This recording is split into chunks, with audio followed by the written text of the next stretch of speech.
Bismillahirrahmanirrahim. Assalamualaikum warahmatullahi wabarakatuh.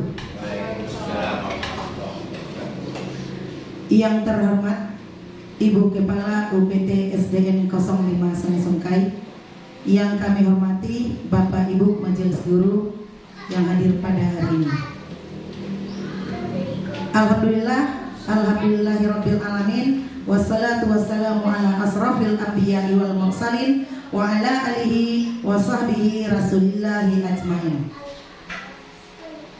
Pertama sekali marilah kita mengucapkan rasa puji serta syukur kita kehadirat Allah Subhanahu wa taala, karena pada siang ini kita diberi kesehatan untuk dapat menghadiri acara diseminasi penerapan budaya positif di sekolah oleh calon guru penggerak angkatan 11 Kabupaten Sulawesi Selatan. Berikutnya selawat terkait salam tak lupa pula kita sampaikan pada puji pimpinan umat Islam sedunia, yakninya Nabi besar Muhammad Sallallahu Alaihi Wasallam, karena beliau selalu berusaha membawa umatnya keluar dari peradaban yang kurang baik menuju peradaban yang sangat baik seperti yang kita rasakan sampai saat ini. Untuk menghemat waktu, kami sampaikan susunan acara diseminasi penerapan budaya positif di sekolah pada siang hari ini. Pertama, pembukaan dari protokol yang sedang berlangsung. Kedua, kata sambutan dari Ibu Kepala Sekolah kepada Ibu Salviani kami persilakan.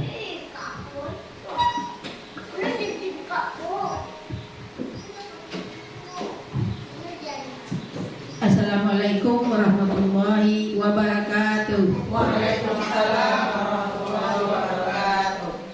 Yang kami hormati Bapak Ibu Majelis Guru UPT SDN 05 Sungsungkai, istimewa kepada Ibu Sesrayeni sebagai calon CGP Angkatan 11. Puji syukur marilah sama-sama kita ucapkan kehadiran Allah Subhanahu wa taala, berkah rahmat, hidayah, beliau jualah kita bisa berkumpul dalam kegiatan ini. Kemudian selawat berangkaikan salam kepada pucuk pimpinan kita, yakni Nabi besar Muhammad SAW.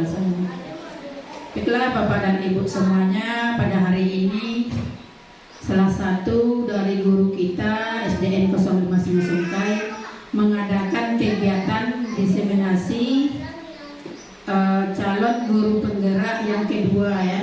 Yang kedua yang akan disampaikan sebentar lagi yaitu tentang budaya positif. Di dalam hal ini Bapak dan Ibu, kita sangat berterima kasih kepada ibu kita yang telah menjalani program CGP ini. Yaitu kita sangat berharap nanti kepada ibu kita ini, beliau ini bisa mengikuti program-program yang berikutnya untuk merubah bagaimana pola pembelajaran di SD kita ini, supaya SD kita ini bisa lebih maju dan meningkat. Kemudian lagi Bapak dan Ibu, kami berharap kepada kita semua, jadikanlah guru kita ini sebagai jejak untuk kita yang berikutnya. Kami sarankan bagi yang belum, tolong mengikuti jejak-jejak ini dan ikuti program-program yang dilaksanakan atau yang diturunkan oleh pemerintahan kita, karena ini semua adalah demi kebaikan kita dan juga sekolah kita maupun di lingkungan kita. Kemudian lagi kami juga berharap kepada kita semuanya, baik itu calon guru penggerak dan kita semuanya, terutama calon guru penggerak, di samping menjalankan program ini supaya bisa ada manfaatnya, baik itu oleh peserta didik maupun oleh kita guru dan juga lingkungan kita di SDN 05 ini nanti. Jangan seperti biasanya kita hanya belum tahu. Setelah kita menjalani program ini, kita akan lebih paham dan akan lebih mengetahui dan bisa diterapkan di SD kita ini.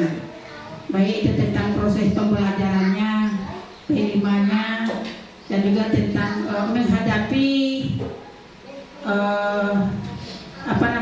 menghadapi kegiatan-kegiatan yang akan kita lalui ke depannya. Apa perubahan-perubahan yang akan ditimbulkan, yang akan didatangkan, kita bisa menjalaninya dengan baik. Bersama nanti kita sambil belajar bersama, kita bisa. Kemudian juga kami berharap kepada calon guru penggerak ini bisa membuat kerjasama, kerja kelompok dengan kawan, apa perubahan-perubahan yang diharapkan oleh pemerintah tersebut. Apalagi kepada peserta didik atau ke siswa, murid, itu yang sangat diharapkan. Maka ada nanti di sana perubahan akhlaknya bagaimana, cara PBM-nya yang cepat tanggap oleh siswa kita bagaimana, dan juga para bapak dan ibu bisa berkolaborasi dengan guru kita ini nanti supaya ada dampaknya kepada sekolah kita. Jangan kita sekedar menjalani kegiatan dan mengisi sebagai persyaratan saja. Ada realisasinya baik bagi yang bersangkutan maupun bagi kita semua. Ini itu saja yang bisa kami sampaikan. Semoga kegiatan ini bisa berhasil, sukses, lancar. Apapun nanti yang dilalui oleh ibu kita ini tidak ada terkendala hendaknya, dan kita dukung bersama-sama. Baik kami sebagai kepala sekolah dan juga bapak dan ibu guru, semua warga sekolah sangat mendukung kegiatan ini. Apapun kendala-kendalanya nanti kita bekerja sama dan kita cari solusinya. Sekian saja, mohon maaf. Kami sudahi, wabillahi taufiq wal hidayah. Assalamualaikum warahmatullahi wabarakatuh.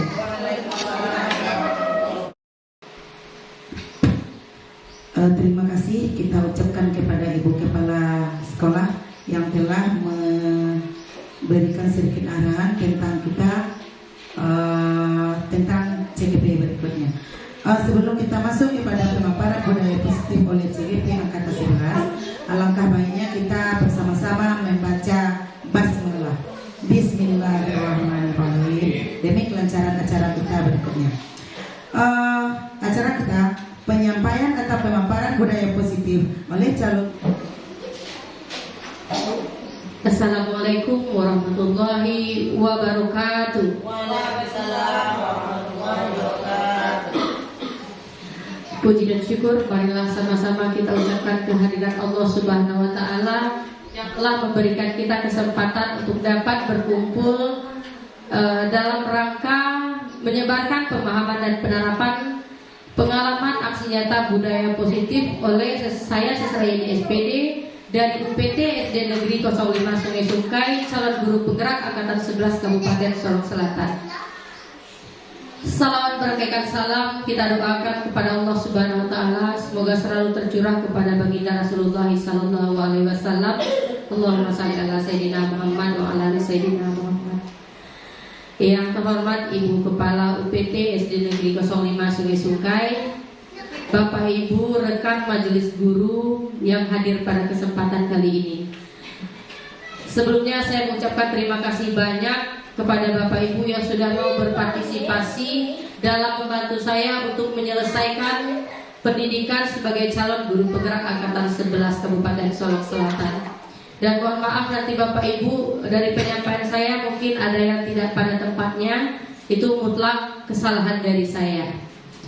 Nah baik, kali ini saya akan coba berbagi dengan Bapak Ibu tentang budaya positif. Budaya positif merupakan modul guru penggerak yang terdapat pada modul 1.4 dengan budaya positif. Nah, dalam budaya positif itu terdapat 8 poin-poin atau intisari dalam penerapan budaya positif di sekolah, yaitu tentang perubahan paradigma belajar, disiplin positif, nilai-nilai kebajikan, kebutuhan dasar manusia, motivasi perilaku manusia, posisi kontrol guru, keyakinan kelas, dan yang terakhir ada yang namanya nanti segitiga restitusi. Nah, dengan paradigma baru itu adalah pembelajaran yang dirancang berdasarkan prinsip pembelajaran berdiferensiasi. Nah, karena intinya setiap murid itu memiliki perbedaan keunikan masing-masing. Ada yang memiliki gaya belajar yang berbeda, memiliki minat dan bakat yang berbeda. Nah, dengan pembelajaran berdiferensiasi ini merupakan salah satu siasat yang dapat kita lakukan sebagai seorang guru. Nah, nantinya dengan pembelajaran berdiferensiasi ini peserta didik bisa belajar sesuai dengan kebutuhan dan keinginan mereka, sehingga terwujudlah tadi 6 profil pelajar Pancasila, yaitu yang pertama beriman dan bertakwa kepada Tuhan Yang Maha Esa, yang kedua berkebinekaan global, yang ketiga gotong royong, yang keempat mandiri, yang kelima kreatif dan bernalar kritis. Itu adalah 6 elemen profil pelajar Pancasila yang kita sebagai guru tidak ada istilahnya kita tidak mengenali dimensi. Karena kenapa demikian? Dimensi ini bisa kita lakukan jika kita paham betul apa itu dimensi profil pelajar Pancasila. Sebelumnya boleh kita, ini ada sedikit nyanyian tentang profil pelajar Pancasila. Sebentar, boleh Bapak Ibu semua berdiri. Bagaimana cara memperagakannya?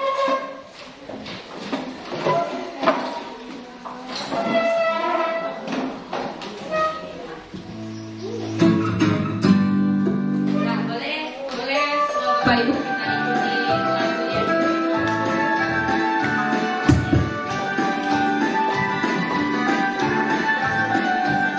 Pelajar Pancasila beriman dan bertakwa pada Tuhan Yang Esa dan berakhlak mulia, berkebinekaan global, gotong royong mandiri, kreatif dan bernalar kritis. Pelajar Pancasila beriman dan bertakwa pada Tuhan Yang Esa dan berakhlak mulia, berkebinekaan global, gotong royong mandiri, kreatif dan bernalar kritis. Nah, silakan duduk kembali Bapak Ibu. Nah, ini adalah salah satu cara bagaimana kita mengenalkan kepada murid kita bahwasanya sebagai pelajar mereka nanti akan mewujudkan di dalam dirinya itu 6 profil pelajar Pancasila. Nah, sementara selama ini yang kita rasakan yaitu banyak terjadinya miskonsepsi atau kesalahan arti. Banyak kesalahan arti tentang bahwasanya guru itu mengontrol murid. Nah, banyak di sini yang berilusi yaitu guru itu mengontrol murid. Nah, bahwa semua penguatan positif efektif dilaksanakan. Ada ilusinya bahwa kritikan dan membuat rasa bersalah mampu menumbuhkan karakter. Dan juga ilusi bahwa semua orang dewasa boleh memaksa. Ini adalah 4 miskonsepsi yang mungkin masih kita lakukan sampai saat ini. Dan ini adalah sebenarnya tidak tepat Bapak Ibu. Nah, kontrol di sini bukan berarti kita menekan, bukan berarti kita memaksa anak itu supaya seperti yang kita inginkan. Tidak bisa seperti itu Bapak Ibu. Anak murid itu memiliki keunikan masing-masing. Tugas kita sebagai guru yang kita cari tahu apa sebenarnya nilai plus dari anak kita ini. Karena semua anak itu memiliki sesuatu yang sudah mereka bawa sejak lahir. Itulah yang disebut dengan kodrat alam dan kodrat zaman. Nah, kita sekarang tidak bisa, cara mengajar kita sekarang ini tidak bisa kita samakan dengan cara guru kita dulu mengajar kita. Kalau kita dulu biasanya diajarkan itu hanya dengan menggunakan buku. Ada yang istilahnya dulu itu CBSA, catat buku sampai habis, sampai anak itu mungkin dia akan merasa bosan sendiri, merasa bosan dengan keadaan demikian. Sekarang tidak seperti itu Bapak Ibu. Kalau dulu kita itu mengajar saja, namun sekarang kita mengajar dan mendidik anak murid kita. Yang mana yang akan kita didik? Karakter karakter mereka. Dewasa ini sudah kita lihat bahwasanya banyak yang terjadi itu pada anak murid itu yang mereka tahu ke sekolah itu hanya mendapatkan ranking. Sementara dia tidak tahu bagaimana sebenarnya kita membentuk karakter mereka. Nah, ini pengubahan atau mengubah paradigma stimulus respon yang berupa rangsangan dan respon menjadi pendekatan teori kontrol. Yang pertama yaitu pada stimulus dan respon, realitas kebutuhan kita sama. Nah, di stimulus dan respon itu kebutuhan kita sama. Sementara pada teori kontrol, realitas atau kebutuhan itu berbeda, Bapak Ibu. Yang kedua, semua orang melihat hal yang sama. Namun pada teori kontrol, setiap orang memiliki gambaran yang berbeda. Pada stimulus respon, kita mencoba mengubah orang agar berpandangan sama dengan kita. Kita berpandangan bahwasanya kita menganggap bahwa anak pintar itu anak yang wah hebat, semuanya sudah komplit dalam diri seorang anak. Ternyata belum seperti itu. Dan pada teori kontrol pun kita berusaha memahami pandangan orang lain. Kita bisa mengatakan bahwa diri, oh iyalah saya kan hebat orangnya, anak saya ini pintar, dia tahu segala hal. Tetapi belum tentu pandangan atau pendapat orang lain itu sama dengan kita. Perilaku buruk dilihat sebagai suatu kesalahan. Nah, kalau pada stimulus respon, setiap keburukan itu kesalahan itu.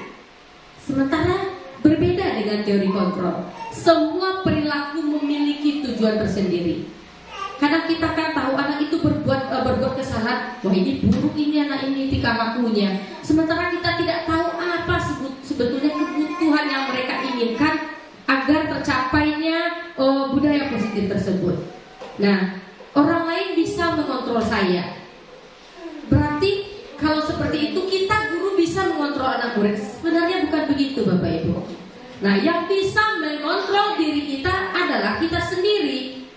Yang bisa menimbulkan kesadaran itu ya diri kita sendiri. Nah, saya bisa mengontrol orang lain. Saya bisa mengontrol orang lain. Sebenarnya tidak seperti itu. Nah, kita tidak bisa mengontrol orang lain. Kenapa? Orang lain itu yang akan mengontrol dirinya sendiri. Nah, memaksa agar semua pada saat rujukan gagal, itu pada stimulus respon. Sementara pada teori kontrol, kolaborasi dan konsensus menciptakan pilihan-pilihan baru. Sementara pada stimulus respon ada yang namanya berpikir menang dan berpikir kalah. Nah, sementara untuk pada teori kontrol, model berpikirnya menang. Walaupun nanti antara anak A dengan B itu mereka sama mendapatkan misalnya nilai 90. Tetapi 90 di A ini dengan 90 di B itu berbeda dia. Nah, disitulah kita lihat teori kontrolnya. Nah, kita masuk ke yang kedua yaitu tentang disiplin positif. Disiplin berasal dari kata disiple yang berarti seseorang belajar dari dirinya sendiri dengan secara sukarela mengikuti seorang pemimpin yang memiliki nilai tanggung jawab terhadap nilai-nilai yang ia yakini. Nah, disiplin positif adalah tindakan yang memberikan perhatian khusus pada pengembangan disiplin dan tanggung jawab diri dengan pendekatan yang seimbang dan mendukung. Mungkin Bapak Ibu di sini yakin ya, saya yakin semua anak Bapak Ibu di sini tujuan kita adalah menciptakan murid yang disiplin hingga mereka berperilaku mengacu pada nilai-nilai kebajikan universal dan memiliki motivasi intrinsik dalam perubahan perilaku ke arah yang lebih baik. Betul Bapak Ibu, kita sepakat dengan demikian bahwanya seluruh murid itu kita ingin mewujudkan murid yang disiplin. Namun jika disiplin positif ini masih kita paksakan, ini percayalah Bapak Ibu tidak akan terjadi. Kenapa demikian? Mereka merasa terpaksa. Nah, setelah ini kita akan lihat motivasinya. Motivasi itu pun terbagi Bapak Ibu.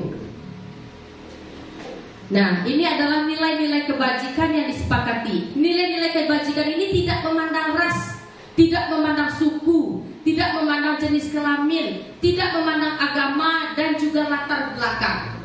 Nah, ini adalah nilai-nilai positif.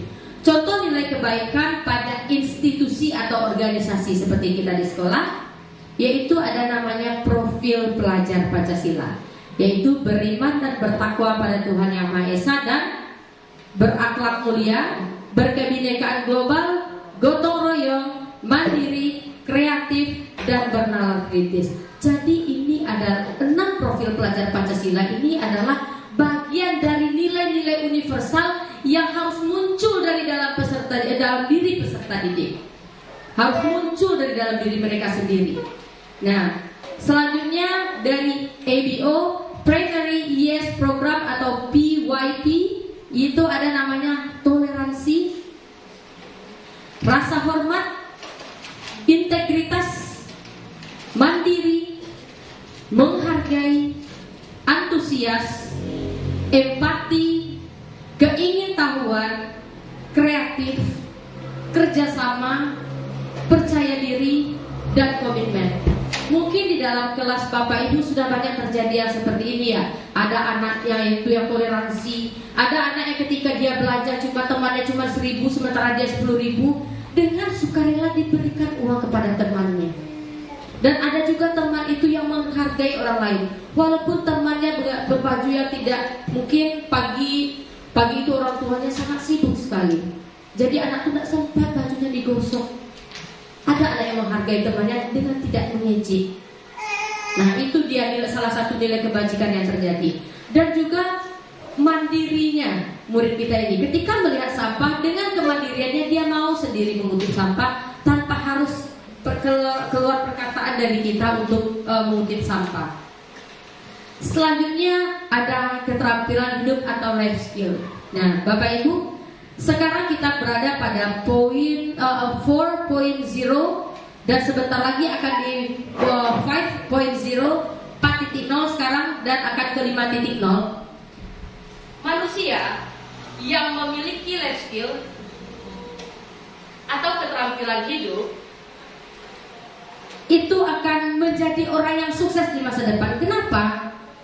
Orang yang tidak mempunyai keahlian atau kemampuan dari dalam dirinya akan terjadi evolusi. Mereka akan punah sendiri. Nah, untuk itu sebagai guru kita harus mampu melihat di mana life skill murid kita ini, yaitu keterampilan yang kita harapkan nanti anak itu dapat dipercaya. Anak itu setiap perkataan yang keluar dari mulutnya kita dapat percaya. Oh iya, anak tersebut jujur. Kita bisa melabel mereka dengan kata jujur. Anak tersebut dapat dipercaya. Yang kedua, lurus hati. Kalau di sekolah ini saya yakin sudah terlaksana, karena beberapa kali yang kita lihat ketika murid kita menemukan uang, mereka tidak membelanjakan tetapi memberikan kepada guru. Bu, saya menemukan uang tadi. Saya menemukan di sini, Bu. Nah, mereka akan memberikan kepada guru. Itulah yang ingin kita ada pada murid kita oleh kita sebagai seorang guru. Selain itu sebagai pendengar aktif. Contohnya sebagai pendengar aktif, ketika orang lain menyampaikan sesuatu, walaupun mereka beranggapan itu mungkin tidak bermanfaat bagi mereka, tetapi mereka mendengarkan. Karena percayalah Bapak Ibu, segala sesuatu yang disampaikan oleh orang lain akan ada dampaknya untuk diri kita. Percayalah Bapak Ibu, jika Bapak Ibu itu benar-benar membuka hati, kita akan dapatkan apa yang dari mereka katakan. Sebagai seorang dewasa kita yakin bahwasanya mungkin dalam bercandaan seorang anak ada sesuatu yang tersirat di dalam hatinya. Kita sebagai guru, dalam canda tawa kita tahu bahwasanya ada sesuatu yang ingin disampaikan dari cerita tersebut. Nah, ini yang kita tuntut dari anak kita. Jadi sebelum itu apa yang kita lakukan? Ya kita dulu, ketika seseorang menyampaikan sesuatu, ya kita dengarkan dulu. Nah, informasi yang diberikan secara terpotong akan mengakibatkan informasi yang rancu, akan mengakibatkan kalimat yang mengambang. Nah, tetapi kalau kita mendengarkan dari awal hingga akhir, semua informasi itu akan runtut dan kita pun bisa menyampaikan kepada murid kita. Nah, begitu. Selainnya memberikan yang terbaik bagi dirinya. Seperti yang kita lakukan beberapa waktu lalu Bapak Ibu, mungkin ada dari beberapa kita yang masih berprinsip bahwasanya ranking di kelas itu penting. Betul Bapak Ibu? Ranking di kelas itu penting? Nah, secara pribadi memberikan ranking kepada anak itu ada beberapa hal yang akan membuat, yang pertama, membuat sesuatu yang tidak kita inginkan. Kenapa demikian? Setiap murid itu berusaha menjadi yang terbaik bagi dirinya. Kadang anak itu pengen loh seperti temannya lain bisa membaca. Ini saya sedang belajar. Sementara dia sudah berusaha dengan semakin keras dalam temannya bisa menyelesaikan dalam waktu 1 menit 1 buah kalimat. Dia 1 buah kalimat, satu buah kata itu diselesaikan dalam 1 menit. Kenapa? Ya itu kemampuan dari anak kita. Itulah kebaikan yang ada pada dirinya. Apakah kita perlu menghargai itu? Perlu. Kenapa demikian? Sama halnya dengan kita seorang guru. Kita sudah memberikan yang terbaik, kita sudah memberikan apa yang kita mau, tapi apa yang kita mampu, tetapi tidak dihargai. Walaupun tidak dikatakan, itu akan berbekas di hatinya. Wah, ternyata begini. Nah, kalau itu terjadi pada kita orang dewasa, kita akan membalikkan pemikiran kita. Tetapi kalau terjadi pada anak murid kita, mereka akan mengalami yang namanya keterbelakangan dalam pembelajaran. Contohnya bagaimana? Mereka akan malas, Bapak Ibu. Mereka akan malas, mereka menganggap pembelajaran itu tidak mengasihkan dengan guru itu. Karena saya kemarin sudah menuju, tidak pernah nama saya disebut oleh guru itu. Itu yang nanti akan terjadi. Dan sebagai guru, itu yang perlu kita paham, Bapak Ibu. Nah, manusia itu ternyata punya kebutuhan dasar, Bapak Ibu. Setiap kita ini punya kebutuhan dasar. Nah, apa itu kebutuhan dasar? Kebutuhan dasar adalah segala sesuatu yang kita lakukan untuk mendapatkan apa yang kita inginkan.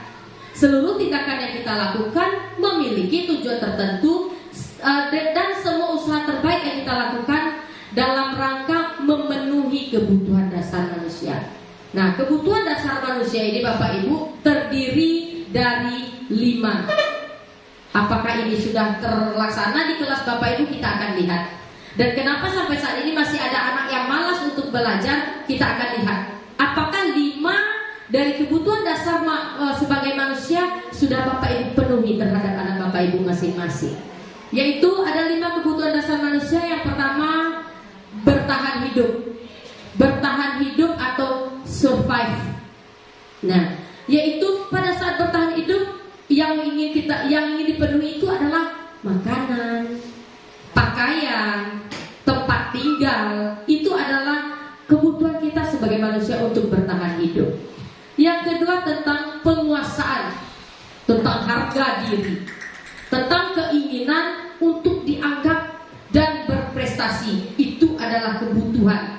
Seperti yang saya katakan tadi, bahwasanya prestasi peserta didik itu tidak melulu dari nilai rapornya, Bapak Ibu. Nah, selanjutnya tentang kebebasan. Yang kebebasan ini adalah mereka ingin menjadi orang yang mandiri, memiliki pilihan, mencoba hal-hal baru. Ini ada Bapak Ibu baru mau memegang infokus, Bapak Ibu sudah, jangan, rusak.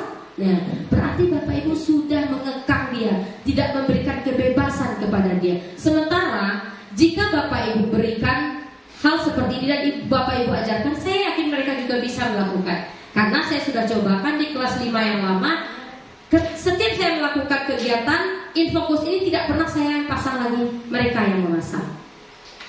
Jadi apa yang membuat kita tidak memberikan kebebasan? Rasa takut kita, Bapak Ibu. Rasa takut awak yang membuat anakku seperti itu. Jadi betul, kecemasan kita yang berlebihan itu. Cemas anak ini merusakkan barang, cemas anak ini tersentrum, cemas anak ini tidak bisa jatuh atau segala macam. Tapi pernahkah kita mencoba, Bapak Ibu? Nah, pernahkah kita mencoba? Dalam kebebasan juga bisa kita lihat bahwa dari ketika jam pelajaran, anak ini sudah mau mengatakan, loh, Bu, mencatatnya banyak sekali, bisa tidak dikurangi, Bu? Capek tangan kami, Bu. Pernahkah Bapak Ibu dengarkan hal demikian? Nah, itu yang harus kita perbaiki, Bapak Ibu. Ada anak itu yang dia mencret, minta izin terus-terus, dimarahi pula. Nah, kebebasan dia yang kita kekang. Seperti yang saya katakan tadi, bahwasanya melakukan sesuatu itu memiliki tujuan, dan kita harus tahu tujuan itu. Selanjutnya, rasa kasih sayang dan rasa diterima. Ini yang banyak terjadi oleh anak kita, Bapak Ibu. Ada di kelas Bapak Ibu yang sering menoel-noel temannya? Ada yang sering di kelas Bapak Ibu itu mengambil barang punya temannya, setelah diambil dimainkan sehingga nanti bisa jadi terjatuh, hilang. Nah, menurut Bapak Ibu, apa sih sebenarnya yang mereka inginkan dari hal demikian? Betul sekali, Bu ya. Mereka ingin sekali diperhatikan. Bu Ibu, perhatikan saya, Bu. Kenapa demikian? Bisa jadi di rumah mereka tidak mendapatkan perhatian yang demikian. Kalau di kelas saya, satu anak itu memang suka menolong temannya, mengambil barang kepunyaan temannya, merebut dengan kasar. Dan setelah saya telusuri, bahwasanya memang anak ini kurang kasih sayang. Dia tidak mendapatkan kasih sayang yang dia inginkan. Dia merasa tidak diterima di keluarga. Dikasih uang jajan, setelah itu tidak pernah ditanyakan apakah membuat PR atau tidak. Apakah masih mau Bapak Ibu memarahi anaknya seperti itu, Bapak Ibu? Kalau saya jujur tidak mau. Selanjutnya ada kesenangan, bermain, humor, dan tertawa. Nah, ini yang sering miskonsepsi tentang ice breaking di sekolah. Ada yang dibilang, habis-habis materinya digoyangin aja, selesai juga materinya. Sebenarnya tidak seperti itu. Karena salah satu yang kita lakukan tujuannya adalah untuk kesenangan anak Bapak Ibu. Saya di kelas saya, jika anak tersebut tidak senang, saya tidak akan memulai pembelajaran. Mungkin cara lain yang saya lakukan jika saya tidak melakukan ice breaking adalah tentang bercerita tentang sesuatu. Nah, itu yang saya lakukan. Jadi dari 5 ini sudahkah Bapak Ibu lakukan di kelas? Sudahkah? Ada yang sudah, ada yang 70%. Dalamnya nanti ada kurangnya. Itu dia. Nah, dengan mempelajari budaya positif ini kita sama-sama belajar ya Bapak Ibu. Bukan dikatakan wah CGP itu hebat, tidak. Tapi cuma CGP itu cuma mereka lebih, ibaratnya itu jika ditempa itu mereka lebih mau ditempa lagi begitu. Bukannya Bapak Ibu tidak mau, saya yakin. Tapi cuma rezeki kita berbeda-beda. Sampailah di saya lebih dulu daripada Bapak Ibu untuk menjadi CGP ini. Dan saya senang dapat berbagi dengan Bapak Ibu tentang hal-hal ini. Kenapa? Budaya positif itu sering kita sebut tetapi kita tidak tahu maknanya. Yang kita tahu memaksa anak untuk bersikap disiplin. Nah, itu saja yang selama ini kita tahu kan. Saya juga seperti itu Bapak Ibu. Saya juga pahamnya seperti itu selama ini. Nah, contoh kasus kita sama-sama ya. Sama-sama boleh Bapak Ibu perhatikan dulu papannya. Di soal pertama, Rudo senang sekali melempar kertas ke arah temannya yang sedang fokus belajar. Di yang kedua, Winda sering sekali mengambil jajanan teman sebangkunya. Hal ini dilakukan karena dia lapar. Yang ketiga, Fatia terkesan cuek dalam pembelajaran di kelas karena tidak ingin mengerjakan tugas seperti perintah guru. Yang keempat, ketika diminta untuk mengerjakan latihan ke depan kelas, Bella selalu berlari dengan semangat. Yang kelima, Tony sangat senang belajar dengan Bu Wati karena metode pembelajaran guru tersebut bervariasi. Saya minta pendapatnya dari Bapak Ibu untuk soal 1-5. Apa kira-kira dari 5 posisi kontrol kita sebagai guru tadi? Siapa Bapak Ibu yang mau kira-kira untuk berbagi dengan kita? Tidak apa-apa, salah tidak apa-apa. Kita coba analisis bersama. Siapa yang kira-kira? Yang minta apa namanya?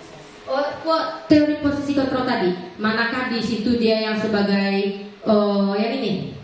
Dan saya kembalikan dia. Mana yang dia itu untuk bertahan hidup, mana yang sebagai penguasaan, mana yang kebebasan, mana yang kasih sayang dan rasa diterima, dan mana kesenangan. Nah, ya, boleh silakan Bapak Ibu. Ini adalah kebutuhan dasar manusia. Nah, dari ini kira-kira mana dari 5 apa ini? Nah, ini dia. Untuk soal nomor 1 tadi, apa kira-kira? Rudo senang sekali melempar kertas ke arah temannya yang sedang fokus belajar. Ternyata kira-kira apa kebutuhan yang ingin dipenuhi oleh Rudo ini kira-kira Bapak Ibu? Ini tadi ingin jadi perhatian guru tadi apa? Oh, tentang apa? Tentang kasih sayang dan rasa diterima. Nah,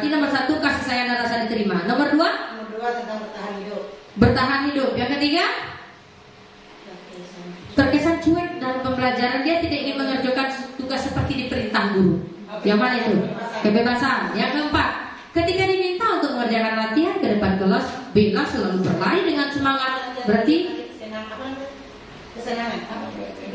yang mana? Kesenangan. Oke. Kita lihat yang kelima. Tony sangat senang belajar dengan dua hati karena metode pembelajaran tersebut. Nah, itu penguasaan. Kita cek satu-satu ya Bapak Ibu.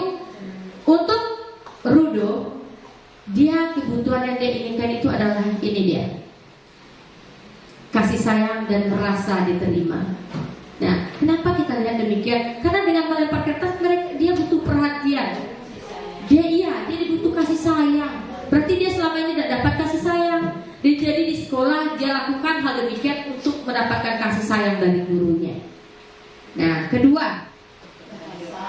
yang kedua tentang bertahan hidup. Kenapa demikian? Nah, karena dia berkata di sini hal ini dilakukan karena dia lapar. Iya, untuk bertahan hidup. Ya, yang ketiga yaitu tentang kebebasan.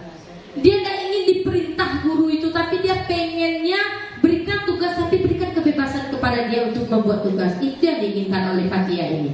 Jadi kebebasan yang diinginkannya. Selanjutnya, yang ini penguasaan. Kenapa penguasaan? Dia merasa ingin berprestasi daripada teman-teman yang lain. Wah, saya lebih hebat dari teman yang lain. Jadi berlarilah dia ke depan dengan semangat untuk mengerjakan tugas yang diberikan guru. Nah, dan yang terakhir baru dia kesenangan. Dia senang belajar. Kalau dapat sama ibu ini tiap hari aja lah, senang sama ibu ini. Variasi berbeda, ada esprikingnya. Pembelajaran itu dikemas dengan media pembelajaran, dengan video. Senang saya, itu kata si Tony. Nah, ini adalah contoh kasus yang akan kita temui Bapak Ibu. Nah, selanjutnya untuk melonggarkan seperti biasa, boleh Bapak Ibu berdiri dulu? Iya. Sini.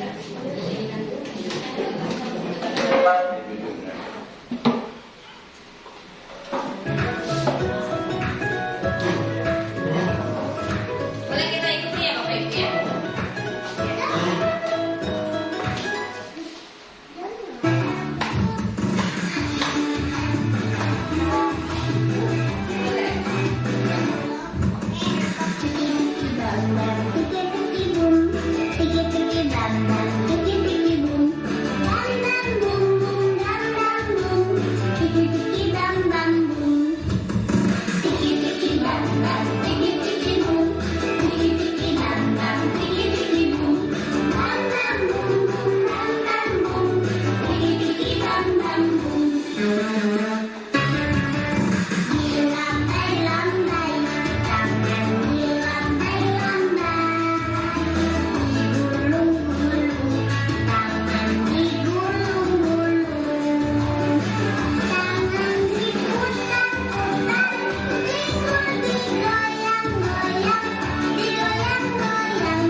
juga senang dalam belajar, ini bisa kita contohkan atau bisa kita terapkan di kelas kita juga ya Bapak Ibu ya.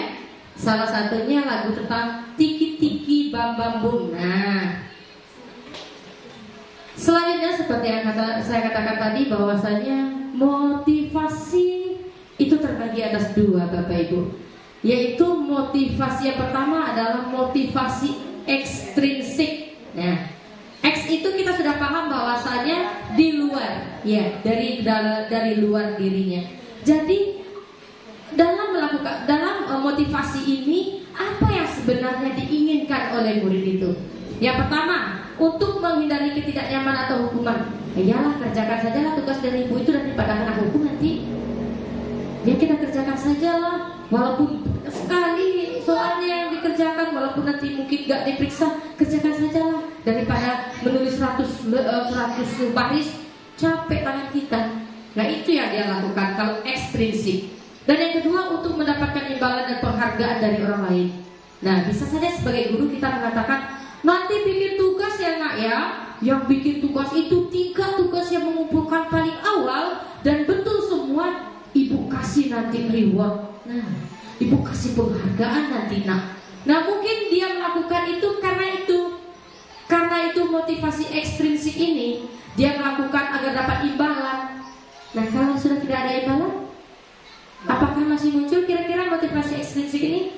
Tidak, karena dia menganggap tidak ada lagi tantangannya dia untuk melakukan itu, tidak ada gunanya.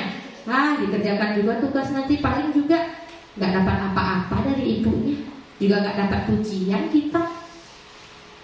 Nah, tetapi bagaimana sebetulnya motivasi yang betul ini? Ini dia Bapak Ibu. Motivasi yang benar itu adalah motivasi intrinsik yang datang dari dalam dirinya sendiri. Ada tidaknya imbalan, ada tidaknya hukuman, dia bisa melakukan sendiri atau membudayakan budaya positif itu berdasarkan kemauannya sendiri. Kenapa? Mungkin mereka melakukan hal tersebut karena mereka sadar bahwasanya, iyalah kalau tidak dibersihkan sekolah kita, siapa yang mau membersihkan sekolah kita? Kan kita yang sekolah di sana. Itu dia. Kalau motivasi ekstrinsiknya, anak-anak semua tolong ya, tolong semuanya sampahnya dikutip. Nanti kalau nggak dikutip, kalau kotor nanti awas ya. Nah, itu yang ekstrinsik.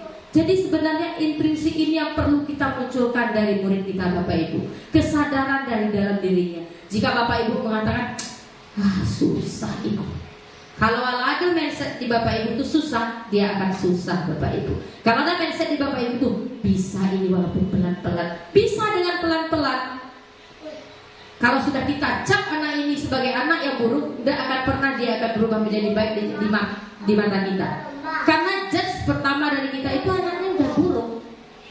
Sementara dia buruk itu ingin menunjukkan sesuatu. 5 kebutuhan dasarnya tidak Bapak Ibu penuhi, tapi dia dipaksa terus. Ibaratnya anak ini tidak mau makan tapi kita paksa untuk menjawab. Apa yang terjadi?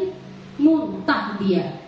Jangankan seperti anak minum obat, jangan harap obatnya masuk ke dalam lambungnya, sesampai di mulut langsung dimuntahkan. Kenapa? Karena kita paksa.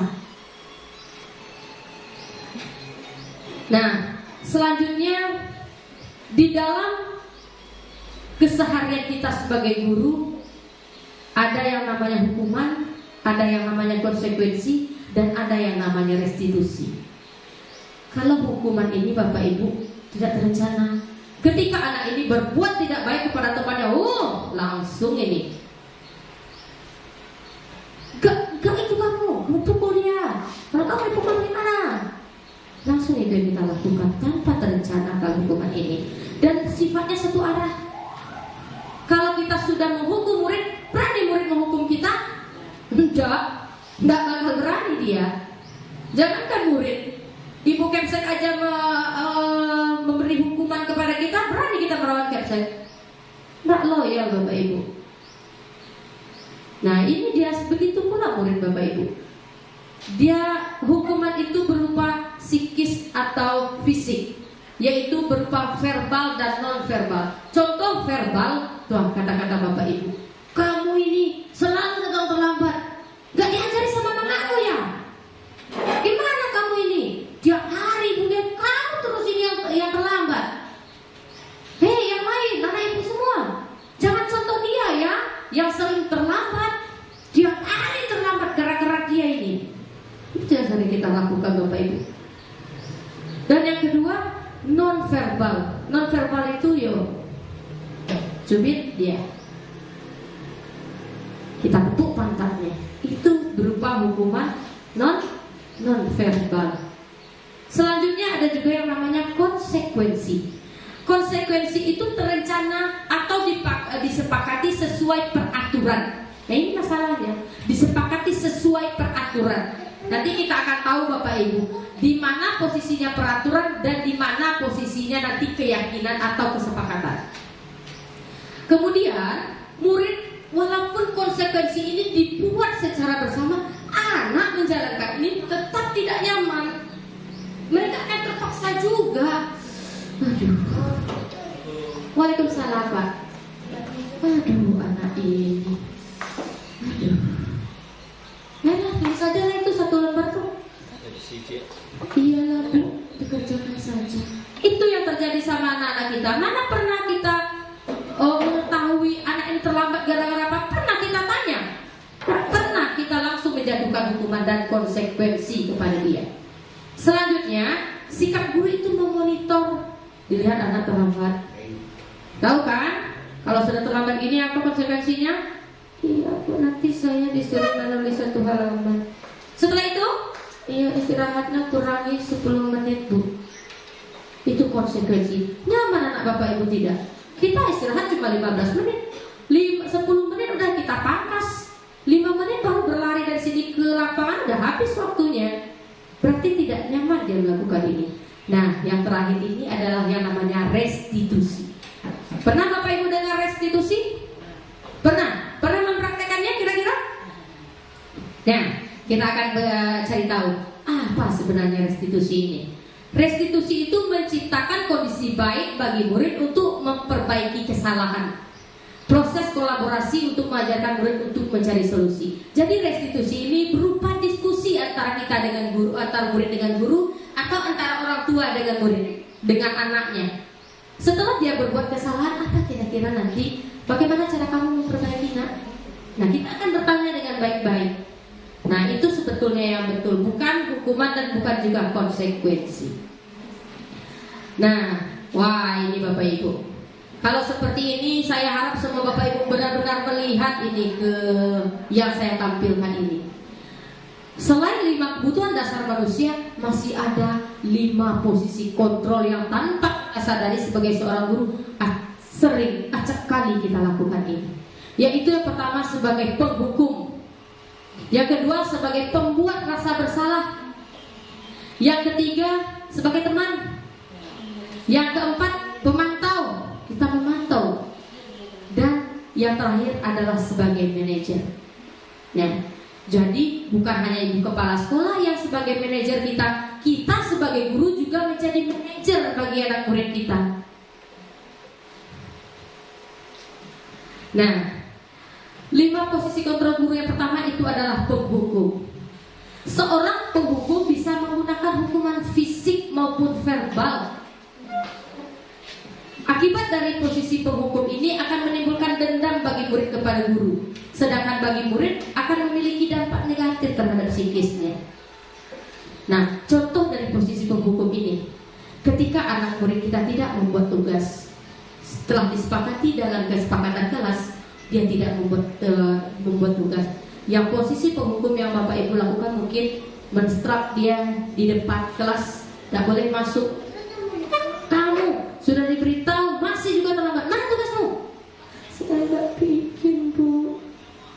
Tidak bikin. Sudah 3 hari yang lalu Ibu katakan. Kamu masih juga tidak bikin. Sekarang hukumannya, silakan kamu berkeliling 10 kali lapangan itu. Sementara anak ini sedang ngap-ngapnya, dia berlari untuk sampai ke sekolah. Nah, guru biasanya sudah mengatakan hal demikian kepada anak kalau untuk sebagai posisi penghukum. Patuh ya turun saya ya, kalau tidak awas kamu. Atau kamu selalu saja salah ya.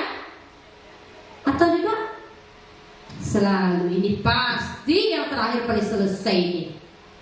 Atau setiap masalah kamu terus ya yang bikin masalah, dari kamu terus datangnya ini.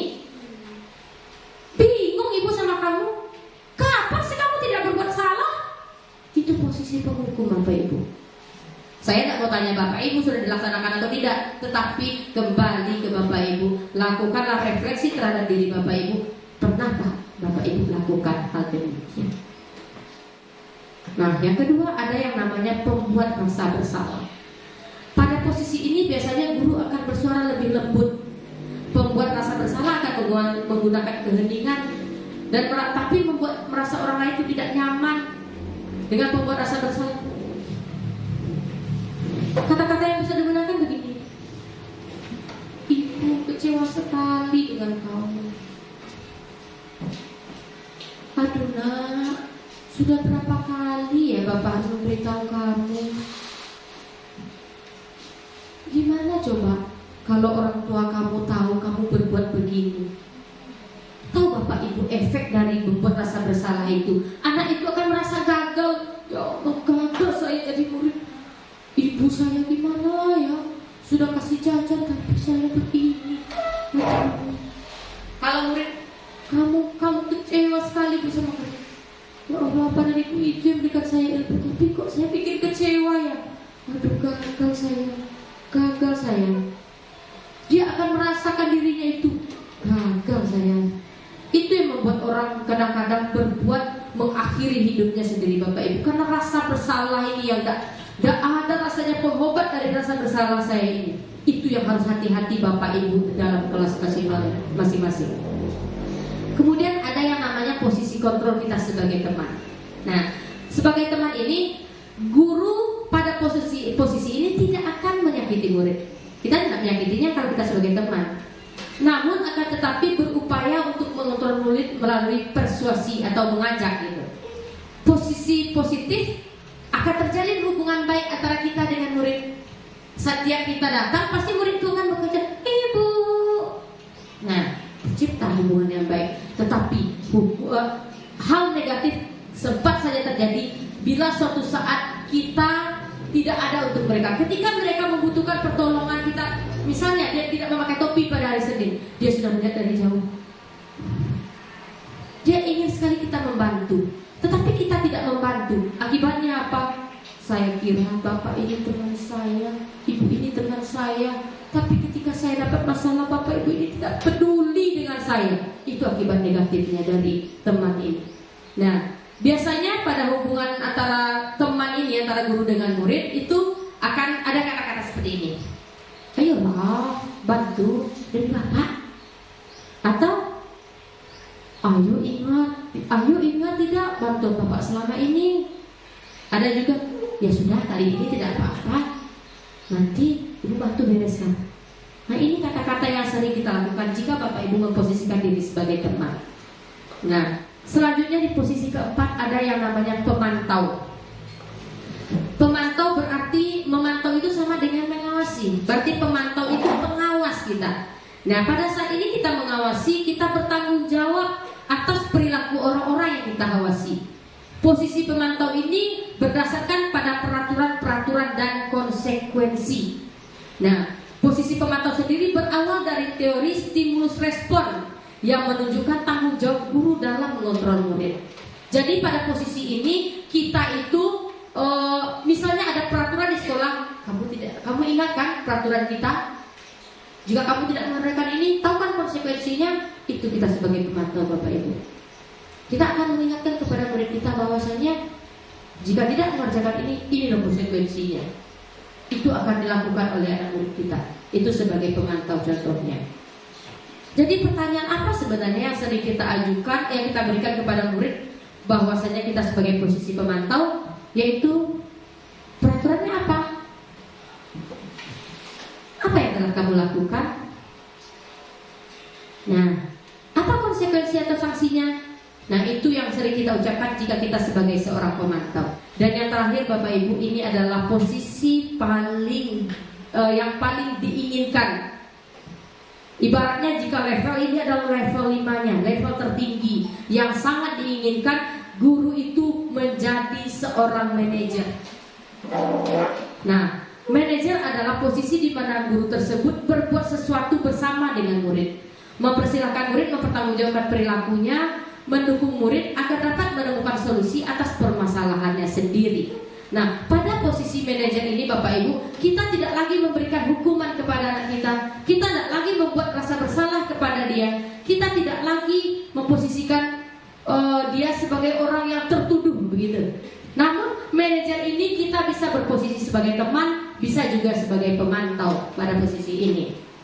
Nah, kenapa demikian? Kenapa ini merupakan salah satu posisi yang sangat diinginkan? Karena pada posisi ini kita mengajak murid tersebut merefleksikan diri terhadap kesalahan yang dia buat, dan kemudian apa solusi yang bisa dia tawarkan untuk untuk memperbaiki masalah yang dia lakukan. Contohnya perkataan yang sering dilakukan seorang manajer kepada murid adalah, apa yang kita yakini?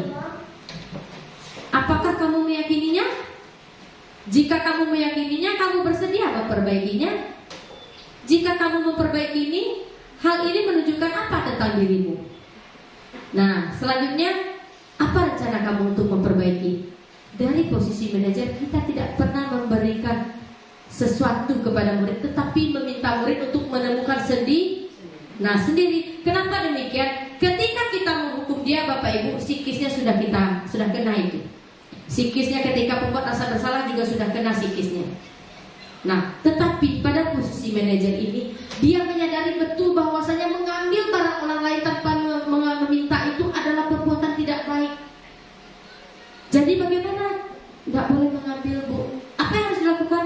Pinjam dulu, Bu. Dia akan ingat, setiap dia akan mengambil punya teman lagi. Iya, keyakinan keras kita kan tidak boleh ngambil barang orang lain. Kan dipinjam dulu, kata ibu. Nah, itu yang harus kita lakukan sebagai guru, Bapak Ibu.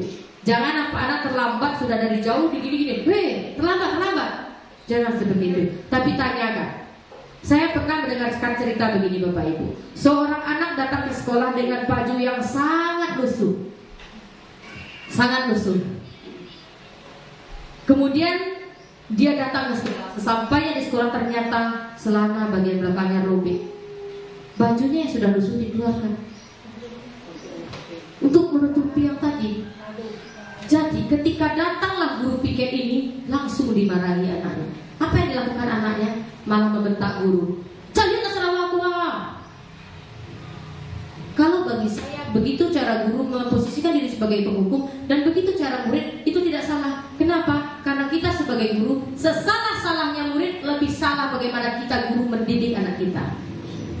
Jangan ingin menjadikan seseorang itu lebih baik sementara kita tidak bisa menjadi lebih baik bagi diri kita sendiri.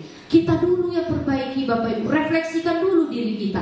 Perbaiki dulu cara berpikir kita. Ubah paradigma di diri kita ini, baru kita berikan kepada orang lain. Anak disuruh mengutip sampah. Kutip sampah, main tunjuk aja. Kita dengan tolak-tolak pinggang menyuruh anak. Layan anak, Bapak Ibu? Tidak. Tetapi kalau, ya betul, mau tapi terpaksa. Tapi kalau kita dulu yang pegang sapu, kita dulu yang kutip sampah, mereka akan ikut. Ibu saja yang guru sudah mau, masa kita anak murid enggak? Nah, itulah peran kita sebagai seorang guru. Ingarso sungtulodo, yaitu di depan memberikan contoh atau teladan. Ingmadio mengunkarso, di tengah memberikan dorongan, dan tuturi handayani. Dari belakang, dari tengah memberikan membangun semangat, dan di belakang memberikan dorongan. Jadi untuk melakukan budaya disiplin ini, salah satunya yang Bapak Ibu lakukan adalah ingarso suntulodo. Seorang guru harus memberikan teladan pada muridnya. Nah, Bapak Ibu, terkait dengan hal demikian, coba Bapak Ibu perhatikan video ini.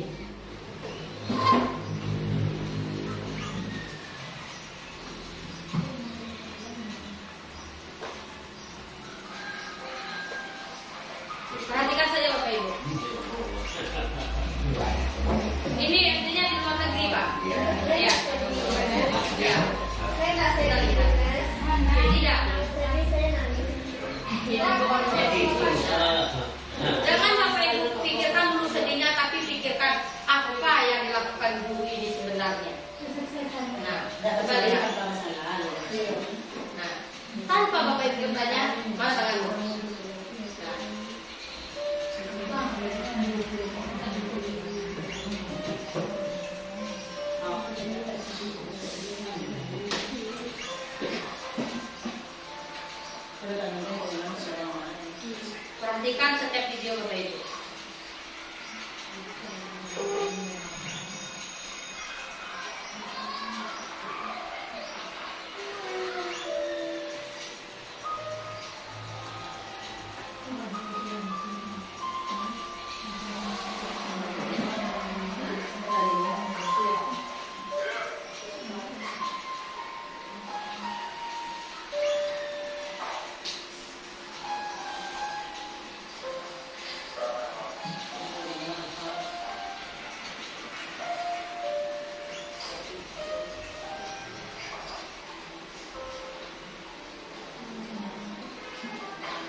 Baik Bapak Ibu, sudah sama kita lihat video barusan.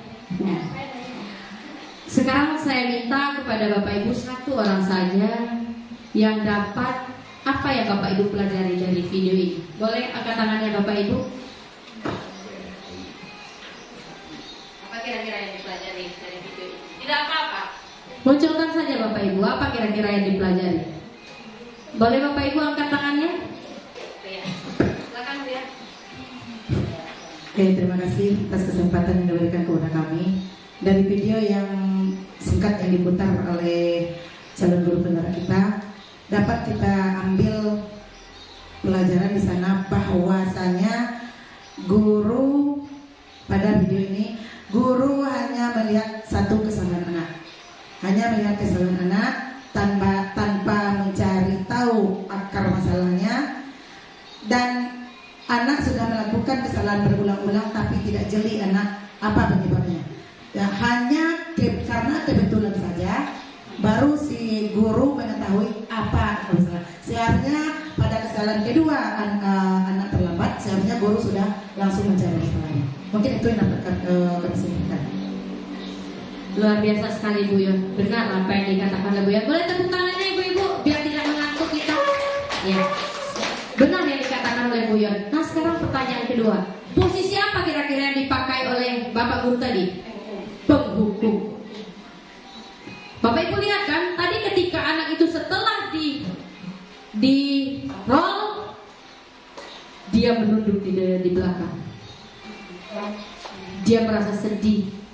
Betul yang dikatakan Bu Yon. Harusnya ketika pertama kali berangkat, harusnya nggak dipukul dulu, tetapi ditanya, kenapa kamu terlambat?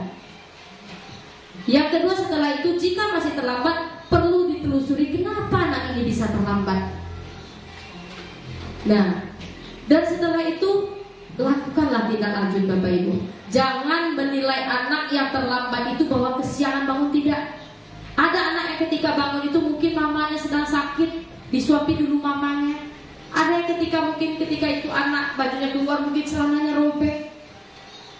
Lebih baik celana saya robek daripada saya tidak belajar Bu. Kalau anaknya bilang seperti itu, mau apa Bapak Ibu yang sering menghukum anak? Ya Bapak Ibu, menjadi refleksi bagi kita bersama bahwanya posisi kontrol terbaik bagi guru itu adalah seorang manajer. Nah, sebentar ini lanjut. Nah, ketika seorang guru mengatakan ini, saya kecewa sekali dengan yang kamu lakukan. Pada posisi kontrol mana ini? Saya kecewa sekali. Ya, membuat rasa bersalah. Membuat rasa bersalah. Yang kedua, kamu ini tidak benar melakukannya. Apa kira-kira posisinya? Apa kira-kira Bapak Ibu? Kamu ini tidak pernah benar melakukannya. Apa kira-kira? Ada yang punya pendapat? Kelimanya tadi tidak ingat itu. Yang kelima sebagai Bukan kelimanya tadi. yang pertama tadi yaitu tentang penghukum, kedua pembuat rasa bersalah, yang ketiga teman, yang keempat pemantau, yang kelima manajer. Pemantau. Dan kita lihat jawabannya. Penghukum. Kenapa? Kamu ini tidak pernah benar melakukannya. Salah selalu. Nah itu dia. Posisi yang ketiga, apa rencana kamu untuk memperbaiki masalah ini, nak? Manajer, kita lihat. Ya, betul sekali, manajer. Di sini kita mencoba mencari tahu apa kesalahan murid dan bagaimana dia menyelesaikannya. Yang selanjutnya, ayolah lakukan dengan ibu ya. Teman, betul sekali. Kita lihat ya. Nah, benar teman. Selanjutnya yaitu tentang kamu tidak pernah mendapatkan nilai jika tidak mengerjakan tugas. Apa kira-kira satu posisi kontrol yang tersisa? Iya, betul. Betul sekali Bu Kepala Sekolah. Pemantau. Nah, selanjutnya tentang keyakinan kelas. Ini yang saya sebutkan di awal bahwasanya tadi ada yang peraturan. Nah, apakah keyakinan atau peraturan kelas? Atau kenapa harus keyakinan kelas? Atau kenapa tidak peraturan kelas? Coba Bapak Ibu sebutkan salah satu saja pendapat Bapak Ibu tentang apa itu keyakinan kelas dan apa itu peraturan kelas. Boleh angkat tangannya? Yang lain Bapak Ibu? Apa yang keyakinan kelas, apa yang peraturan kelas? Tidak apa-apa, kita sama belajar Bapak Ibu. Apa kira-kira yang peraturan itu? Iya. Boleh lihat, senang sekali saya. Kalau kami ambil dulu dari yang peraturan kelas. Kalau peraturan kelas berasal dari kata aturan, diatur, jadi mungkin ada terikat dan memaksa sedikit memaksa. Kalau yang keyakinan kelas mungkin sedikit ada kebebasan di sini, tapi dia tetap juga ada disiplinnya sana. Oke. Terima kasih luar biasa Bu Yon sudah berbagi dengan kita. Nah kita lihat Bapak Ibu. Mengapa sih bukan peraturan kelas? Kenapa harus keyakinan kelas? Nah ini jawabannya. Peraturan kelas adalah sesuatu aturan yang sifatnya memaksa dan dibuat oleh sepihak saja. Ya dibuat oleh guru atau dibuat oleh ibu kepala sekolah saja. Nah itu yang peraturan. Dan semua warga sekolah walaupun tidak ikut membuat peraturan wajib mentaati peraturan yang ada. Itu dia peraturan. Nah perbedaannya dengan keyakinan kelas. Keyakinan kelas atau keyakinan sekolah ini adalah aturan yang kita buat secara bersama, dua belah pihak. Kalau di kelas itu kita melibatkan murid. Ayo nak, apa keyakinan kelas kita? Kalau di sekolah, Bapak Ibu apa coba kira-kira satu keyakinan sekolah kita? Nah itu dia. Kalau keyakinan kelas itu dua belah pihak dan mereka tidak merasa terpaksa melakukan hal demikian. Kenapa? Karena keluarnya dari mereka juga. Posisi kita di sini adalah sebagai fasilitatornya. Oh jadi begitu ya nak ya, bagusnya. Iya Bu. Tapi kalau aturan kamu harus mengerjakan ini ya. Kalau tidak dikerjakan berarti akan ada konsekuensinya. Kamu ingat itu. Tetapi kalau peraturan kelas, nah masih ingat tidak dengan peraturan kelas? Ya Bu, saya lupa. Ternyata keyakinan kelas kita itu harus masuk kelas ketika ibu mau masuk Bu. Aduh lupa saya Bu.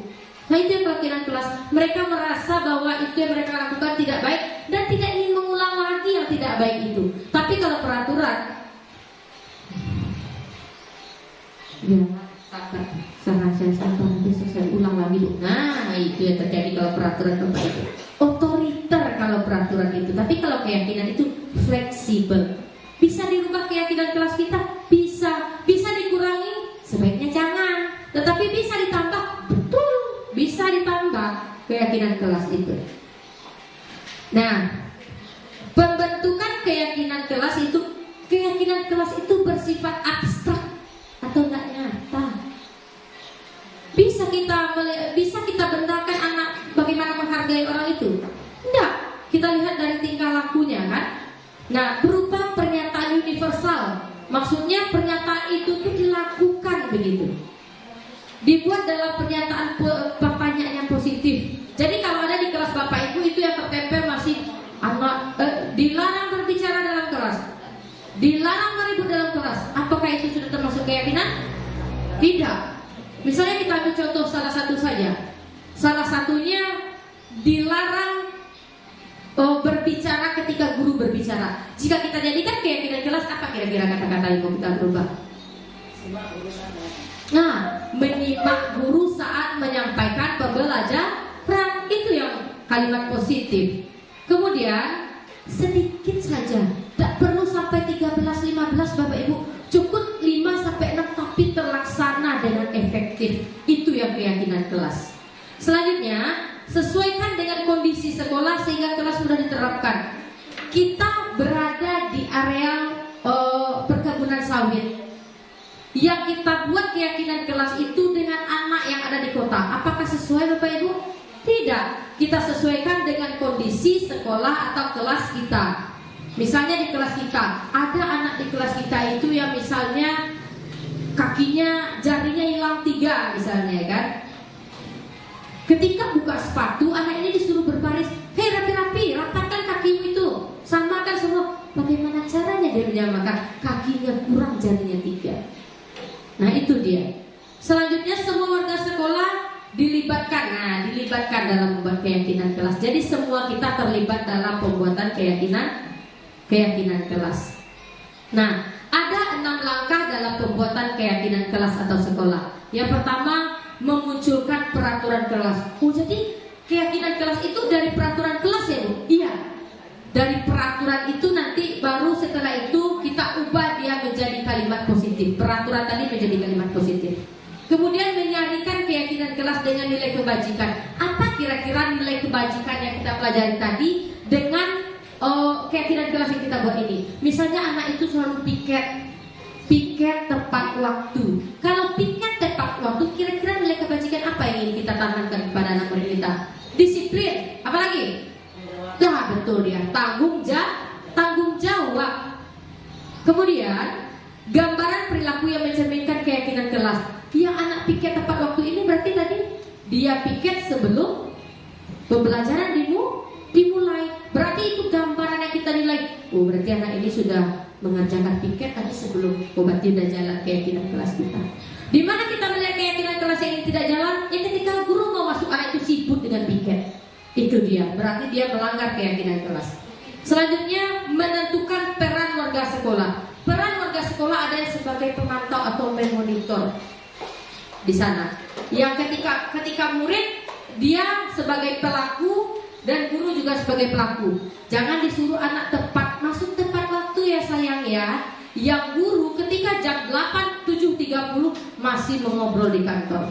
Nah itu yang perlu kita perbaiki. Dan itu keyakinan kelas kita yang kita buat bersama anak.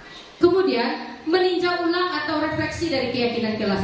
Sudah kita buat keyakinan kelas ini, sudahkah dilaksanakan? Berapa efektifkah? Berapa persen yang sudah terjalani? Berapa yang perlu kita tingkatkan? Itu dia yang di nomor 6. Yang terakhir materi kita hari ini yaitu tentang segitiga restitusi. Ini yang saya sebutkan tadi Bapak Ibu. Di segitiga restitusi ini yang kita lakukan adalah berupa dialog bersama murid. Nah, kita lakukan dialog bersama murid tentang segitiga restitusi ini.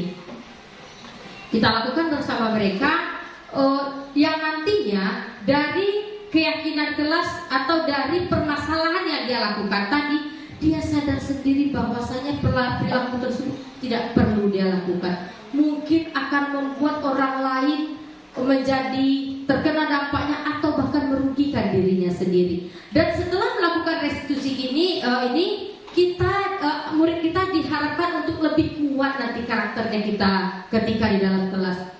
Ketika kita lakukan restitusi kepada anak, permasalahan ini loh Bu, ini kenapa? Nah kita lakukan. Setelah dia kembali ke kelas, dia tidak akan mengulangi lagi kasus yang sudah dia buat hari itu. Itu yang segitiga restitusi. Dalam segitiga restitusi ini ada 3 langkah-langkah yang perlu kita lakukan Bapak Ibu. Yang pertama yaitu menstabilkan identitas. Yang kedua, validasi tindakan yang salah. Yang ketiga, menanyakan keyakinan. Ini dia 3 langkahnya. pertama yaitu menstabilkan identitas. Berdasarkan prinsip pembuat kesalahan adalah bagian dari proses pembelajaran, yaitu menstabilkan identitas itu biasanya berupa kata-kata berbuat salah itu tidak apa-apa, tidak ada manusia yang sempurna. Saya juga pernah melakukan kesalahan seperti itu. Kita bisa menyelesaikan ini. Bapak atau ibu tidak tertarik untuk mencari siapa yang salah, tetapi bapak ibu ingin mencari solusi dari permasalahan ini. Kamu berhak merasa begitu. Apakah kamu sudah menjadi teman yang baik bagi dirimu? Nah, itu mungkin beberapa yang dapat kita sebutkan dalam menstabilkan identitas. Yang kedua, memvalidasi tindakan yang salah, yaitu berprinsip bahwa setiap perilaku yang dilakukan anak itu baik atau buruk itu mereka memiliki tujuan tertentu yang ingin mereka penuhi. Di sini bisa saja kita mengatakan, padahal kamu bisa melakukan hal yang lebih buruk dari ini ya. Kamu pasti punya alasan melakukan hal demikian. Atau kamu patut bangga kepada dirimu sendiri karena kamu telah melindungi sesuatu yang penting buat kamu. Atau kamu boleh mempertahankan sikap itu, tapi kamu harus tambahkan dengan sikap yang baru ya. Nah itu dia. Yang berikutnya adalah berdasarkan teori kontrol bahwasanya kita termotivasi secara intrinsik. Bapak Ibu, masih ingat apakah itu motivasi intrinsik? Nah, motivasi yang berasal dari diri pribadi, dari diri kita secara pribadi. Nah, kata-kata yang biasanya kita lakukan adalah apa yang kita percaya sebagai kelas atau keluarga, apa yang kita percaya itu yang kita tanya. Terus, apa nilai-nilai umum yang telah kita sepakati? Apa bayangan kita yang di kelas yang ideal? Nah, atau kamu mau jadi orang yang seperti apa? Nah, itu di segitiga restitusi. Saya akan coba contohkan salah satu kasus yang sudah saya bacakan, yaitu tentang anak yang tidak mengerjakan tugas tadi. Dia tidak mengerjakan tugas katanya. Nah, Danu tidak membuat tugas karena lupa. Hal tersebut terjadi karena sepulang sekolah Danu itu langsung bermain sepeda dengan temannya. Setelah makan dia langsung bermain sepeda katanya. Ada sana teman-temannya. Waalaikumsalam nak, silakan masuk.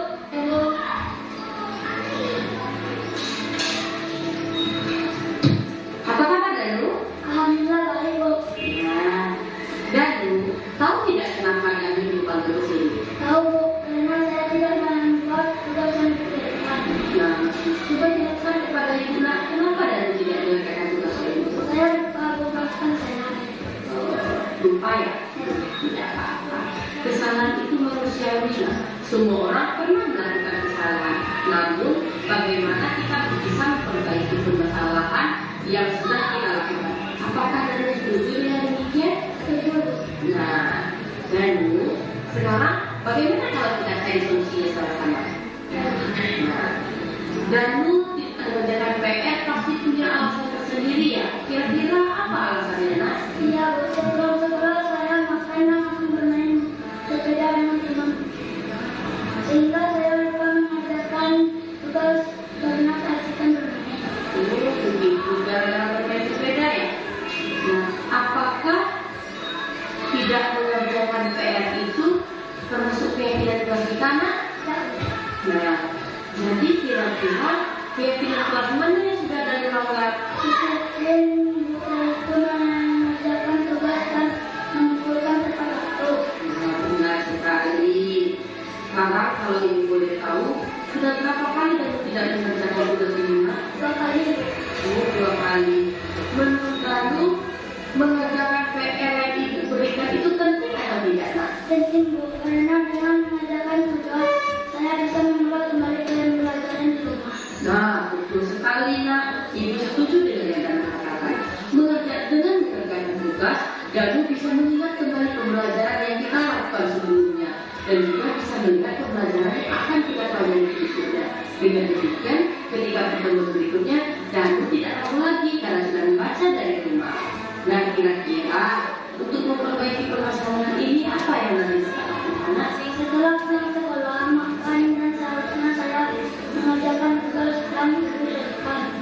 Oh begitu. Setelah pulang sekolah nanti langsung dikerjakan.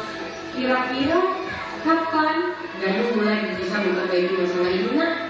Pulang sekolah dulu.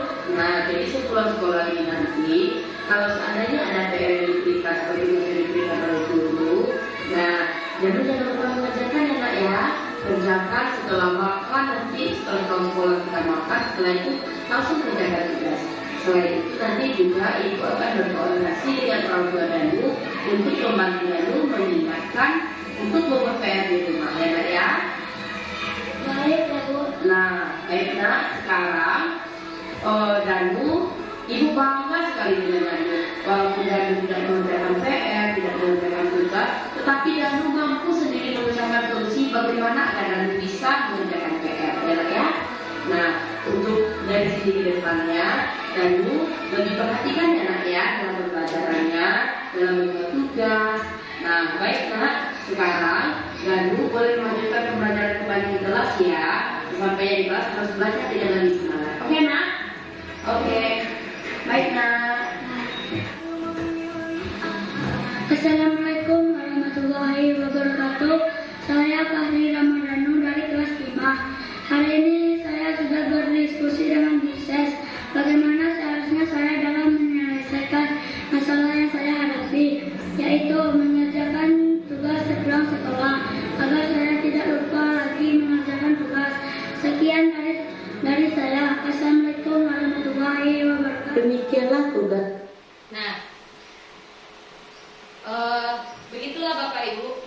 Sebagai seorang guru, kita harus mampu memposisikan diri kita sebagai manajer dan dapat memberikan cara segitiga restitusi ini. Karena dengan memberikan cara atau tahapan segitiga restitusi, kita akan lebih bisa mendalami bagaimana murid kita. Dan saya berharap setelah melakukan diseminasi ini kepada Bapak Ibu bisa menerapkannya nanti di kelas masing-masing dalam menyelesaikan kasus Bapak Ibu. Mungkin hanya demikian dari saya. Terima kasih atas perhatian Bapak Ibu. Mohon maaf sudah mengganggu waktu istirahatnya. Saya akhiri dengan wabillahi taufiq wal hidayah. Wassalamualaikum warahmatullahi wabarakatuh.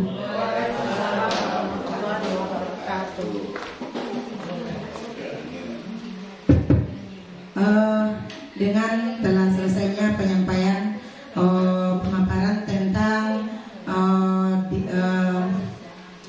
budaya positif oleh calon guru penggerak Kabupaten Solo Selatan Angkatan 11 oleh Bu Sasrayani pada siang hari ini, maka berakhir pula acara kita pada hari ini. Kami sebagai pembawa acara mohon maaf jika ada kata yang tidak tepat pada tempatnya. Kami mohon maaf sekali lagi. Kami akhiri. Assalamualaikum warahmatullahi wabarakatuh. Waalaikumsalam warahmatullahi wabarakatuh.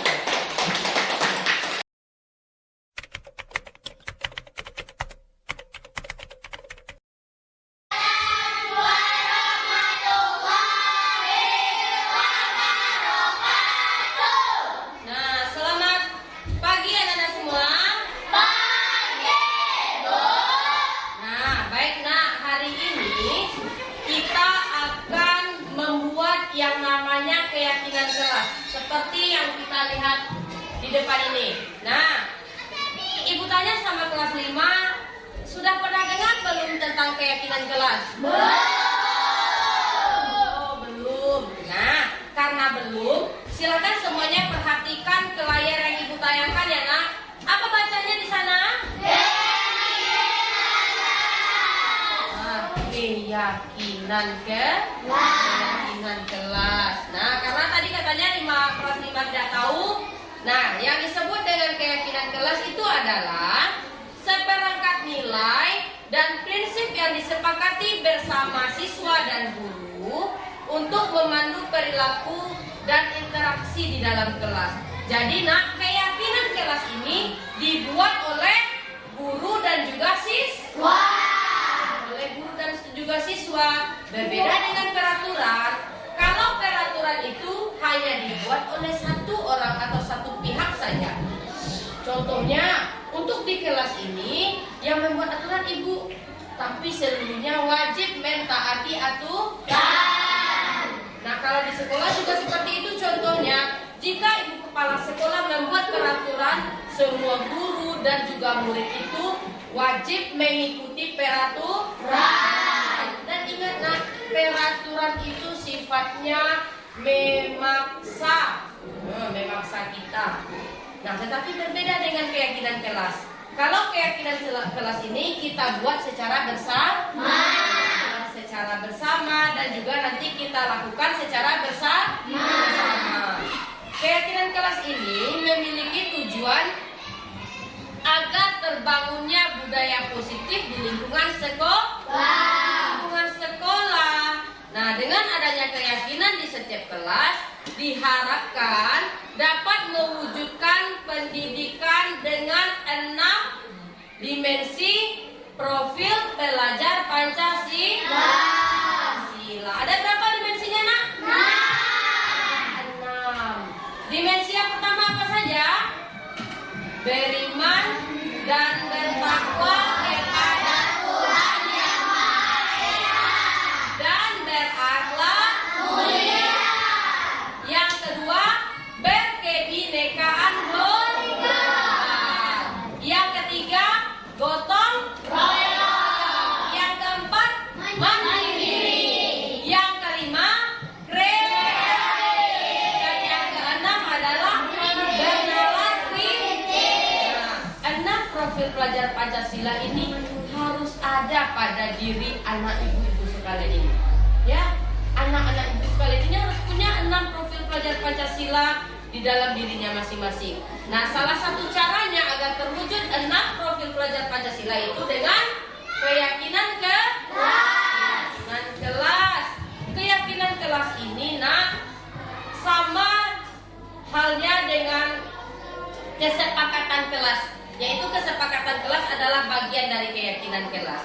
Nah, untuk membuat keyakinan kelas kita harus menggunakan kalimat-kalimat positif. Kalimatnya kalimat yang positif.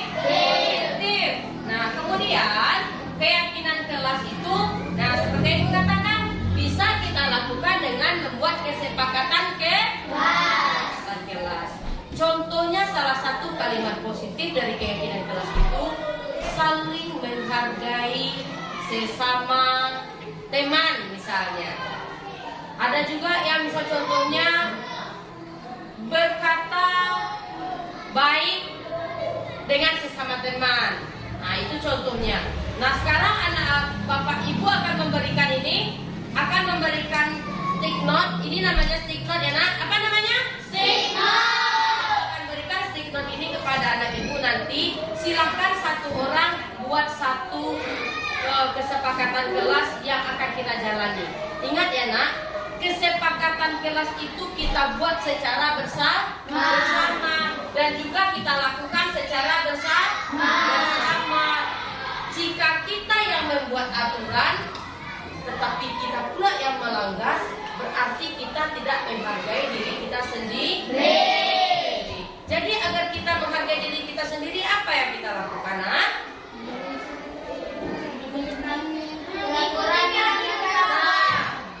Menjalankan kesepakatan kelas. Nah, kita harus jaga kesepakatan kelas dan harus dilakukan dengan ikhlas. Ingat ya, anak yang disiplin itu adalah anak yang tahu bahwa dirinya, ini dilakukan baik, ini tidak dilakukan baik. Hari Senin itu pakaian harus lengkap. Itu yang anak disiplin. Nah, itu yang akan kita bentuk dari keyakinan kelas kita. Baik, ibu akan bagikan stick note ini. Boleh anak-anak semua nanti tuliskan di dalam ini, anak ya. Apa kesepakatan kelas yang Anda inginkan? Ya. Kalau ada yang mau ditanyakan boleh, nak?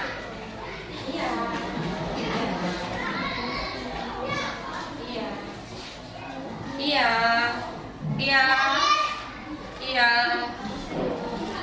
Ini Iwan. Iya, Wan.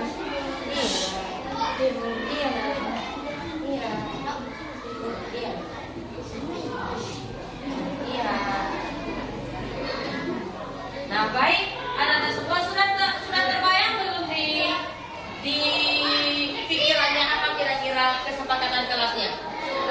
Nah, kalau sudah silakan keluarkan dulu penanya. Silakan mulai ya nak ya? Ada yang mau ditanyakan? Tidak. Boleh, silakan lanjutkan ya nak.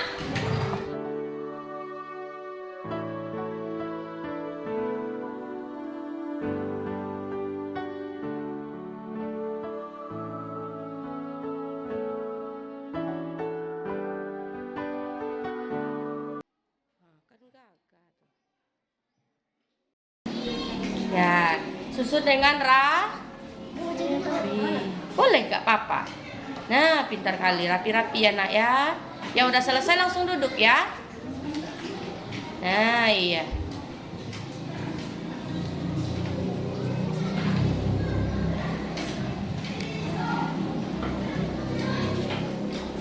Nah, oke. Ya, sudah selesai, kembali ke tempat duduk.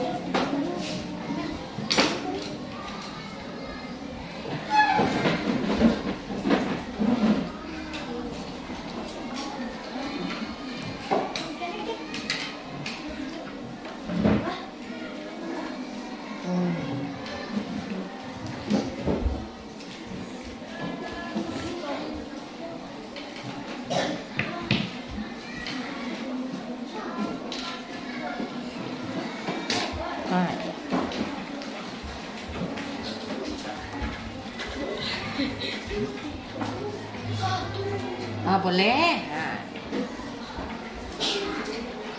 Tempel yang rapi ya Reno ya. Nah.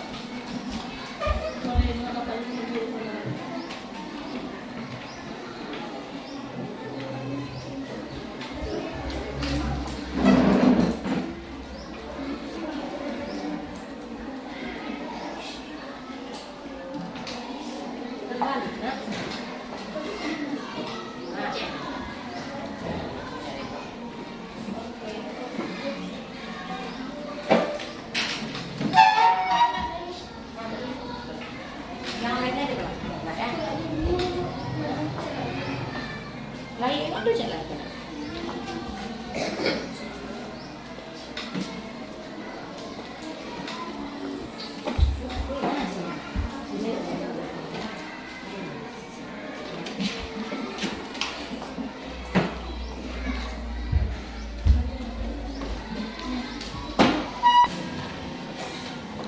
Dah, terima kasih untuk anak ibu semuanya. Boleh tepuk tangan dulu untuk kita semuanya. Nah, semuanya sudah bisa membuat keyakinan kelas. Nah, ibu akan coba baca satu persatu. Katanya di sini harus berkata baik. Nah, di dalam kelas itu harus berkata baik. Ada yang saling menghormati satu sama lain. Di dalam kelas kita harus patuh terhadap guru. Di dalam kelas tidak boleh menyakiti teman sembarangan dan tidak boleh mengganggu teman yang saat belajar. Di dalam kelas harus saling membantu sesama teman. Berbicara, belajar jangan berbicara di kelas. Kelas kita harus bersih dan nyaman. Dalam kelas sebaiknya saling menghormati. Kita harus saling menghargai dan menghormati. Tidak boleh berisik ketika ibu menerangkan pelajaran. Menghargai guru dan mematuhi peraturan di kelas. Keyakinan kelas kita tidak boleh bermusuhan sesama teman. Ada juga kita harus diam di dalam kelas mendengarkan guru menerangkan. Harus menghargai perasaan teman di dalam kelas. Tidak mengganggu teman dan harus adil dalam belajar. Saat pembelajaran hanya satu kali izin. Nah, ada di sini dalam kelas kita harus rapi dan saling menghormati, juga saling membantu. Di dalam kelas tidak boleh mengganggu teman, tidak boleh menyakiti teman, tidak boleh ribut. Nah, ini yang Ananda buat masih berupa kalimat negatif atau peraturan kelas. Nah, kita akan lakukan rekap atau kita akan gabungkan beberapa peraturan kelas ini menjadi keyakinan kelas yang akan kita sepakati nanti ya nak ya. Yang pertama, boleh kita buat di sini. Katanya tadi tidak boleh berbicara saat guru menerangkan. Berarti kalau kita ubah jadi kalimat positif apa itu nak? Mendengarkan guru ketika menerangkan pembelajaran. Berarti mendengarkan guru saat menerangkan pembelajaran ya nak? Iya.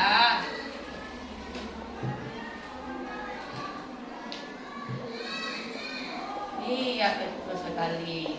Untuk nomor 2 tadi ada katanya di sini tidak boleh memegang putengan dalam belajar. Berarti kalau kita ubah ke kalimat positif, apa bunyinya nanti nak?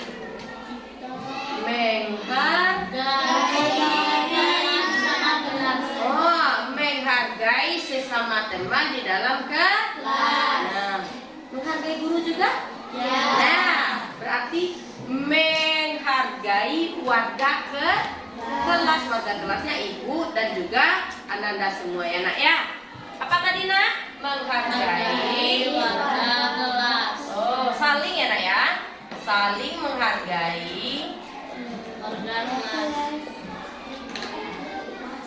Sesama warga kelas. Benar? Benar.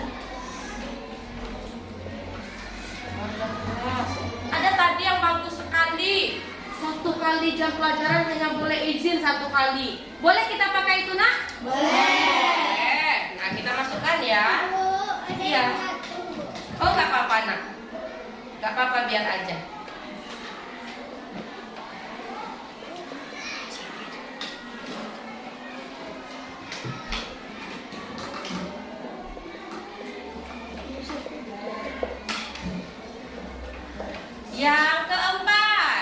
Yang keempat katanya di kelas kita harus tidak boleh ribut.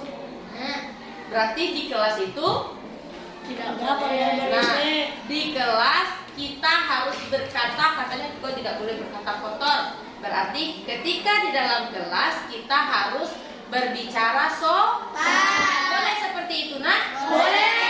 Nah, boleh.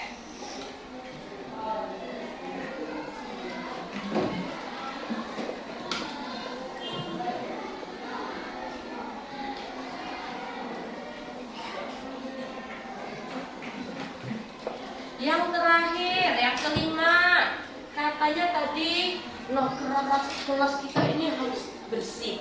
Berarti apa contohnya kata-katanya dari keyakinan kelas? Kita harus menjaga sekali. Kita harus menjaga kebersihan kelas. Iya betul sekali nak.